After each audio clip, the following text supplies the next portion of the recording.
आज मैं आप सभी के साथ श्वेता और रोहित इन दोनों का केस शेयर करने जा रही हूँ। श्वेता और रोहित की शादीशुदा ज़िंदगी बिल्कुल अच्छी नहीं थी।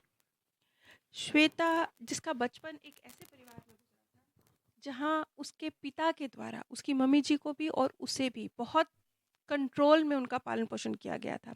ख़ास तौर पे श्वेता बताती हैं कि जब तक वो अपने शादी से पहले अपने पिता की छत्रछाया में थी, उनके पिता के द्वारा उनके ऊपर बहुत कंट्रोल किया जाता था। वो कहाँ जा रहे हैं, क्यों जा रहे हैं, क्या कर रहे हैं, पूरी तरह से जैसे उनकी भावनाओं की वैल्यू ही नहीं थी। उनके पिता का इस हद तक श्वेता के ऊपर कंट्रोल था।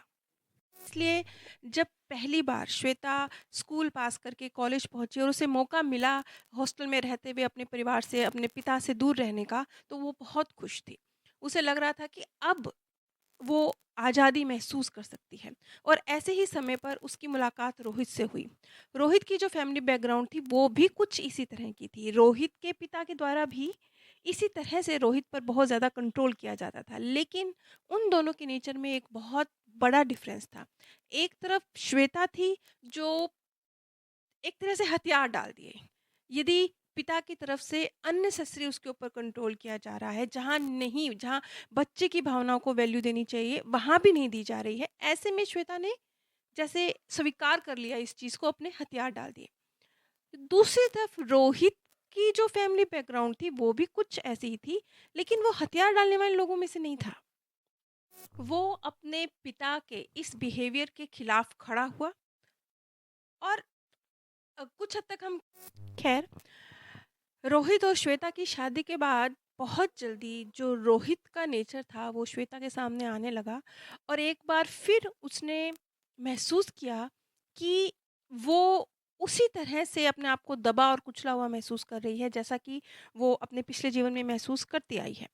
यहाँ तक कि वो बताती हैं कि उनके भैया बहुत बीमार थे, लेकिन इतना ज़्यादा कंट्रोलिंग नेचर था उनके हस्बैंड का, और इतनी ज़्यादा उनके ऊपर, उनके 2 बच्चे थे, इतनी ज़्यादा ज़िम्मेवारियाँ उनके ऊपर घर की, जैसे सारी ज़िम्मेवारी उन्हीं की है और एक पति के रूप में उनकी भावनाओं का बिल्कुल ख़्याल नहीं रखना। तो ऐसी स्थिति में भी वो जब अपने भैया से जाकर नहीं मिल सकीं और जब उनकी मृत्यु हो गई, तो वो बहुत एक जैसे गहरा दर्द कि मैं आखिरी वक़्त में भी अपने भैया के काम नहीं आ सकी, आखिरी वक़्त में भी मैंने उनका साथ नहीं दिया, सिर्फ़ इसलिए कि मैं इस व्यक्ति से दबी हुई रही, क्योंकि मुझे डर-सा रहा इस व्यक्ति से, क्योंकि मेरे ऊपर परिवार की, घर की ज़िम्मेवारियाँ रहीं। तो क्या इस हद तक मेरा सैक्रिफ़ाइस करना, क्या ये सही था? ये वो मोमेंट था जब श्वेता के अंदर हलचल मचनी शुरू हुई। जब उसने रियलाइज़ करना शुरू किया कि नहीं, यहाँ कुछ उसके साथ एक गलत हो रहा है और वो बचपन से एक पैटर्न रिपीट हो रहा है।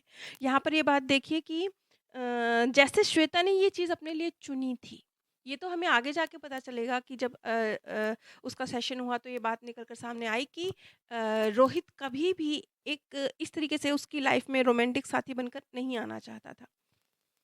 लेकिन ये श्वेता के ही कुछ लाइफ लेसन थे कि श्वेता की रिक्वेस्ट थी उस सोल से कि नहीं, आप मेरे जीवन में आएँगे।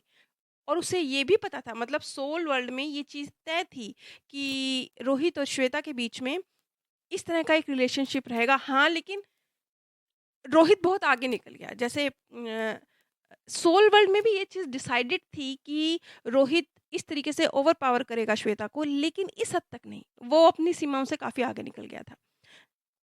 लेकिन शायद श्वेता को इसी की ज़रूरत थी। वो उससे पहले उसके ऊपर जो उसको झकझोर रही थी प्रकृति, उस पर असर ही नहीं हो रहा था। यहाँ पर एक चीज़ और थी कि अगर कहीं किसी केस में मान लेते हैं कि श्वेता एक बहुत ही जागरूक सोल होती और बहुत जल्दी अपने लाइफ लेसन अचीव कर रही होती, और जब उसके पिता के द्वारा सेम पैटर्न उसके साथ किया जा रहा था, सेम उसके साथ डील किया जा रहा था, अगर वो जागरूक होती और वो जो कुछ उसने सीखना था इस रिश्ते से, वो पहले ही सीख जाती। यानी वो अपने पिता के साथ रहते हुए ही अपने उस लाइफ लेसन को, जो उसकी अंतरात्मा को सीखने की ज़रूरत थी, उसे सीख गई होती। तो ये भी संभव था कि रोहित उसकी लाइफ में आता ही ना। रोहित का चैप्टर खुलता नहीं, और खुलता तो शायद किसी और रूप में खुलता, किसी और रिश्ते में खुलता, किसी और तरह से खुलता। लेकिन वो तब होता ना जब वो पहले ही सीख चुकी होती। बच्चे को होमवर्क करने की ज़रूरत ही ना पड़े। ये तब होगा ना जब बच्चा स्कूल में ही अपना होमवर्क निपटा के आ गया है। बस कुछ ऐसे ही था।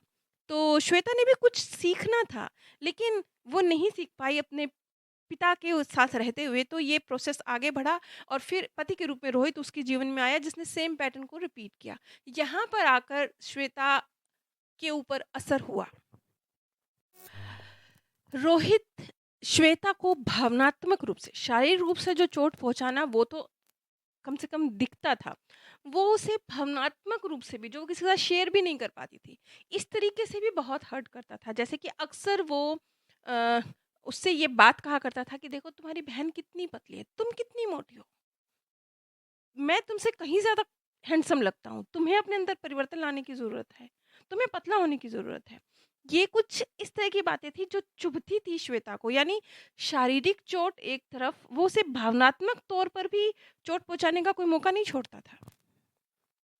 और जब कोई इंसान अपने आप को किसी योग्य नहीं पाता है, इन्फीरियर समझता है, तो उसके अंदर एक सामने वाले को खुश करने की प्रवृत्ति कि चलो मैं किसी लायक नहीं हूँ लेकिन सामने वाला मुझसे खुश रहे, ये कुछ बढ़ जाती है। ऐसा ही श्वेता के साथ भी था। श्वेता रोहित से एप्रिसिएशन चाहती थी, लेकिन वो अपने आप को किसी लायक नहीं समझती थी। कुछ इस तरीके की बचपन से उसका माइंडसेट हो चुका था कि वो अपनी सेल्फ रिस्पेक्ट भूल चुकी थी। अब श्वेता की लाइफ में ये परिस्थितियाँ क्यों आईं? क्योंकि श्वेता पिछले कई जीवन भी उसके ऐसे रहे थे, जहाँ उसके अंदर सेल्फ रिस्पेक्ट की कमी रही थी। जहाँ उसने सामने वाला मुझे खुश करेगा, मेरे अंदर कोई काबिलियत नहीं है। क्योंकि मैं अयोग्य हूँ, क्योंकि मेरे अंदर कोई काबिलियत नहीं है, इसलिए मुझे अगले व्यक्ति के लिए सब कुछ करना चाहिए, उसे खुश रखना चाहिए। ये चीज़ उसके अंदर कहीं गहराई तक समाई हुई थी। लेकिन इन सारी परिस्थितियों से जूझते-जूझते जहाँ पर श्वेता को ये चीज़ रियलाइज़ हुई कि मैं अपने लिए अहमियत रखती हूँ, मैं प्यार करने लायक हूँ, मैं रिस्पेक्ट किए जाने लायक हूँ। तब उसने बगावत शुरू करी और एंड में इस रिश्ते का रिज़ल्ट यही निकला कि श्वेता और रोहित एक-दूसरे से अलग हो गए। आज की तारीख में श्वेता अपने 2 बच्चों के साथ अलग रहती हैं, उसके बच्चे भी अब बड़े हो चुके हैं और वो इसी तरह से जो एक अब्यूज़िव शादी में महिलाएँ हैं, उनके लिए काम कर रही हैं। यहाँ पर मार्गदर्शक के द्वारा श्वेता तक एक बेहद खूबसूरत मैसेज पहुँचाया गया कि जो प्यार, रिस्पेक्ट और खुशी आप अपने लिए अपने अंदर से फ़ील करते हैं, वही प्यार, रिस्पेक्ट और खुशी आप बाँट सकते हैं, फैला सकते हैं। उसकी ऊर्जा जाती है ब्रह्मांड तक। वो रिटर्न होके आता है आपके पास कई गुना।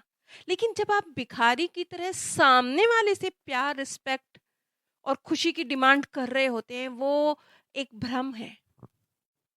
आपको ऐसा लगता है कि सामने वाले से मेरे तक प्यार, खुशी और रिस्पेक्ट आ रही है। जब आपको ऐसा लगता है तो आप कहीं न कहीं कमज़ोर पड़ रहे हैं, क्योंकि जो प्यार, रिस्पेक्ट और खुशी खुद आपके अंदर है, आप अपने लिए खुद फ़ील कर सकते हैं, इतनी ज़्यादा फ़ील कर सकते हैं कि वो फिर आपसे इस ब्रह्मांड में फैल सकती है।